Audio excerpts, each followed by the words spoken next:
அனைவருக்கும் வணக்கம். இந்த வீடியோவில் நம்ம என்ன பார்க்க போறோம் அப்படின்னா, நீட் 2021 உடைய சிலபஸ் குறைக்கப்படுமா அல்லது எக்ஸாம்ஸ் உடைய டேட் இன்னும் நல்லா தள்ளி போகுமா, என்ன பண்ண போறாங்க அப்படின்ற பத்தி தான் பேச போறோம். அதுக்கு முன்னாடி நம்ம சேனலை சப்ஸ்கிரைப் பண்ணாதவங்க சப்ஸ்கிரைப் பண்ணிக்கோங்க, மறக்காம பெல் ஐகானை கிளிக் பண்ணுங்க.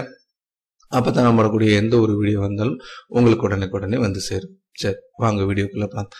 நீட்டுக்கு இந்த வருஷம் ப்ரிப்பேர் பண்ணிக்கிட்டு இருக்கவங்களும் சரி, லாஸ்ட் இயர் ப்ரிப்பேர் பண்ணி சீட் கிடைக்காதவங்களும் சரி, இப்ப அவங்க மைண்ட்ல ஓடிட்டு இருக்க ஒன்னே என்ன அப்படின்னா, நீட் 2021 உடைய சிலபஸ் குறைக்கப்படுமா?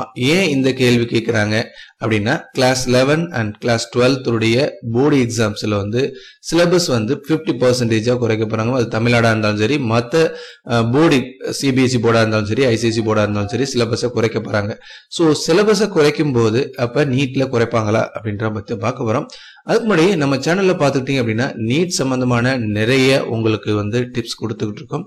அந்த வகையில அன் அகாடமியோட நம்ம வந்து கொலாபரேட் பண்ணி உங்களுக்கு நீட்டினுடைய சிலபஸ் எப்படி டீச் பண்றது, லைவா டீச் பண்றது, பிளஸ் உங்களுக்கு கம்ப்ளீட் டெஸ்டும் வைக்க போறோம். ஸோ அதை பத்தி தான் இப்போ ஒரு அட்வர்டைஸ்மெண்ட் வருது, அதை பார்த்துட்டு வாங்க. Hi student, Unacademy compact அப்படின்னு சொல்லக்கூடிய ஆல் ஓவர் இந்தியாவில் 1 hour test, NEET test conduct பண்ண போறாங்க. டோட்டலா 60 minutes 28 கொஸ்டின்ஸ் உங்களுக்கு இருக்கும். இந்த ஒவ்வொரு கொஸ்டின்ஸும் பார்த்துக்கிட்டீங்க அப்படின்னா டாப் எஜுகேட்டர் வச்சு இந்த செட் பண்ணியிருக்காங்க. ஸோ நீட்ல எப்படி கொஸ்டின்ஸ் கேட்பாங்களோ அந்த அளவுக்கு ஸ்டாண்டர்டா இருக்கும். அது மட்டும் இல்லாம நீங்க எழுதும் போதே உங்களுக்கு நீங்க எந்த அளவுக்கு ரேங்கிங்ல இருக்கீங்க, நீங்க நல்லா பண்ணிருக்கீங்களா இல்லையா அப்படின்ற ஒரு அப்டேட் கிடைச்சுக்கிட்டே இருக்கும். அதே மாதிரி எக்ஸாம் எழுதி முடிச்சதுக்கு அப்புறம் உங்களுடைய மார்க் எவ்வளவு, எந்த பொசிஷன்ல இருக்கீங்க, மற்றவங்களோட எந்த அளவுக்கு அக்யூரேட்டா பண்ணிருக்கீங்க அப்படின்ற டீடைல்டு இன்ஃபர்மேஷன்ஸும் உங்களுக்கு அந்த அன் அகாடமி ஆப்ல கிடைச்சிடும். பிளஸ் கம்ப்ளீட் சொல்யூஷன், ஒவ்வொரு கொஸ்டினுக்கும் நீங்க எழுதின 28 கொஸ்டின்ஸ்க்கும் டீடைல்டு ஆன்சர்ஸ் வந்து எக்ஸாம் முடிஞ்ச உடனே உங்களுக்கு கொடுத்துருவாங்க. ஸோ தப்பான ஆன்சர் எழுதினாலும் நீங்க கரெக்ட் பண்ணிக்கலாம் உங்களுக்கு. அதே மாதிரி உங்களுடைய ஓவரால் ரேங்க் என்னன்றதும் வந்துடும். பிளஸ் இதோட பிரைஸ் அமௌண்ட் ரிவார்ட்ஸும் உண்டு. என்ன அப்படின்னா, ரேங்க் 1 எடுத்தீங்கன்னா 10,000 rupees வவுச்சர் கிடைக்கும். ரேங்க் 2க்கும் அதே மாதிரி 5,000, ரேங்க் 3க்கு 3,000, ரேங்க் 4 to 10 வந்து 1,000 rupees வவுச்சர் இருக்கு. இதுல வந்து பாத்தீங்கன்னா 11th தனியா, 12th தனியா, ரிப்பீட்டர்ஸ்க்கு தனியா எக்ஸாம் நடக்கும். ஒவ்வொருத்தருக்கும் 1 மணி நேரம் தான். 4 டைப் ஜுவாலஜி, பாட்னி, பிசிக்ஸ், கெமிஸ்ட்ரில இருந்து கொஸ்டின்ஸ் இருக்கும். ஒவ்வொரு ரவுண்ட்லயும் 7 கொஸ்டின் இருக்கும். டோட்டலா 28 questions. So 60 minutes 28 questions. Separate contest for 11th and 12th. இது எப்படி என்ரோல், அதனுடைய சிலபஸ் தெளிவா கொடுத்துருக்காங்க. அது இல்லாம என்ரோல் எப்படி பண்ணணும் அப்படின்னா, கீழே இருக்கக்கூடிய டிஸ்கிரிப்ஷன்ல லிங்க் கொடுத்துருக்கேன். அந்த லிங்கை கிளிக் பண்ணி நீங்க என்ன செஞ்சுக்கலாம், என்ரோல் பண்ணிக்கலாம். பிளஸ் எக்ஸாம் எழுதும்போது நீட் 10 அப்படின்ற கோடை யூஸ் பண்ணணும். பிளஸ் இந்த ஆப் எப்படி இன்ஸ்டால் பண்றதையும் பார்த்துருவோம். உங்களுடைய பிளே ஸ்டோர்ல போயிட்டு Unacademy learning app type பண்ணிங்க. அன் அகாடமின்னு போட்டீங்கனாலே அந்த லேர்னிங் ஆப் அப்படின்னு வரும். ஸோ உள்ள போயிட்டுன்னு இன்ஸ்டால் கொடுங்க. நான் இன்ஸ்டால் பண்ணியிருக்கேன். ஜஸ்ட் அது ஓப்பன் மட்டும் கொடுங்க. ஸோ ஓப்பன் பண்ணோடனே உங்களுக்கு வந்து இந்த மாதிரி வரும். ஸோ கீழே வந்து பார்த்துட்டிங்கன்னா மொபைல் நம்பர் இருக்கும். ஸோ அந்த உங்களோட அதில் வந்து உங்களுடைய மொபைல் நம்பரை என்ட்ரு பண்ணணும். என்ட்ரு பண்ணிட்டு நீங்க கண்டினியூ கொடுத்தீங்க அப்படின்னா உங்களுக்கு வந்து அந்த ஆப் வந்து இருக்குங்களா, என்ட்ரு கொடுத்துட்டு கண்டினியூ கொடுங்க. ஸோ அந்த எக்ஸாம்ஸை பற்றி நீங்கள் பார்த்துருப்பீங்க. ஸோ அதில் நீங்கள் அட்டன் பண்ணீங்கன்னா உங்களுக்கு ப்ரைஸும் கிடைக்கும், அதே மாதிரி ரிவார்டும் கிடைக்கும். உங்களுக்கு எக்ஸாம் எழுதுன மாதிரியும் இருக்கும். ஓகே, இப்போ நமக்கு எல்லாத்துக்கும் இருக்கக்கூடிய ஒரே டவுட், சிலபஸ் குறைக்கப்படுமா?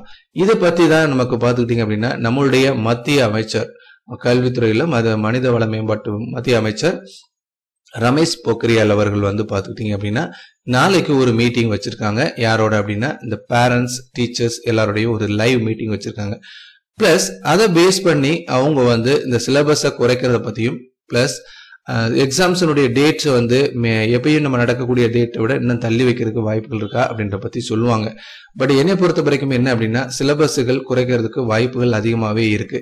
ஏன் அப்படின்னா, எல்லா போர்டு எக்ஸாம்ஸும் நீங்க 11th இருக்கட்டும், 12th இருக்கட்டும், அது ஸ்டேட் போர்டு, மெட்ரிக் எல்லாத்துலயுமே வந்து பாத்தீங்கன்னா சிலபஸ் குறைக்க போறாங்க.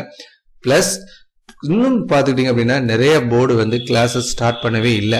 ஸோ இன்னும் கிளாஸஸே ஸ்டார்ட் பண்ணாம நீ போர்டு எக்ஸாமுக்கும் ஸ்டூடெண்ட்ஸ் வந்து படிக்கணும், அதே மாதிரி நீட்டுக்கும் படிக்கணும் அப்படின்றது ரொம்ப கஷ்டமான விஷயம். ஆனால் சப்போஸ் சிலபஸை குறைச்சாங்க அப்படின்னா யாருக்கு பெனிஃபிட் அப்படின்னா, இன்டைரக்டா ரிப்பீட்டர்ஸ்க்கு தான் பெனிஃபிட். நீங்க என்னதான் நீங்க வந்து ஃப்ரெஷ் கேண்டிடேட் போயிட்டு நீங்க சிலபஸை ரெடியூஸ் பண்ணாலும் நீங்க வந்து சைன் பண்றது ரொம்ப ரொம்ப கஷ்டம்.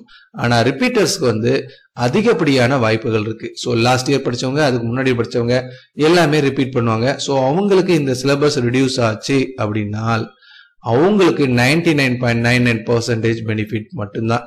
ஸோ இந்த கரண்ட் இயர்ல படிக்கிறவங்களுக்கு பெனிஃபிட் இருக்குமா இல்லையான்றது சொல்ல முடியாது. ஓகே, இன்னொன்னு என்ன அப்படின்னா, இன்னும் டேட் தள்ளி போகும்போது இந்த ரிப்பீட்டர்ஸினுடைய கோச்சுக்கு அதாவது ட்ரைனிங் வந்து இன்னும் அதிகமாகும். ஸோ அதனால இந்த வருஷமே தமிழ்நாட்டில் பார்த்துக்கிட்டீங்க அப்படின்னா கட் ஆஃப் வந்து ஹை லெவலில் போயிடுச்சு. ஸோ இதே நிலைமை நீடிச்சிச்சு அப்படின்னா, அதே மாதிரி சிலபஸும் குறைக்கிறாங்க, டேட்டும் இன்னும் தள்ளி போகுது அப்படின்னா இந்த ரிப்பீட்டர்ஸ் தான் ஃபர்ஸ்ட் வர போறாங்க. பிளஸ் அவங்களுடைய மார்க்கு ஏகப்பட்ட பேர் வந்து நல்ல மார்க் வாங்குறதுக்கு வாய்ப்புகள் இருக்கு. இன்னொரு கொஸ்டின்ஸ் கூட அரைஸ் ஆகுது, என்ன அப்படின்னா நீட்டுடைய கொஸ்டின் பேப்பர் ஈஸி ஆகுமா அப்படின்னு. ஸோ இதுவும் நடந்தால் ரிப்பீட்டர்ஸ்க்கு மட்டும்தான் பாசிபிள். ஸோ என்ன நடக்க போகுது நாளைக்கு, அதாவது 10 வந்து நம்மளுடைய ரமேஷ் பொக்ரியால் அவர்கள் என்ன சொல்ல போறாங்க, என்ன டிஸ்கஷன் பண்ணிட்டு என்ன ரிசல்ட் கொடுக்க போறாங்கன்றத நாளைக்கு வெயிட் பண்ணுவோம். ஸோ அதுக்கப்புறம் நம்ம தொடர்ந்து பேசுவோம். இந்த மாதிரியான இன்ஃபர்மேஷன்ஸ் உங்களுக்கு வேணும் அப்படின்னா நம்ம சேனலை சப்ஸ்கிரைப் பண்ணி வச்சுக்கோங்க. நீட் சம்பந்தமான எந்த ஒரு அப்டேட் வேணும்னாலும் நம்ம சேனலை சப்ஸ்கிரைப் பண்ணி வச்சுக்கோங்க. தேங்க்யூ.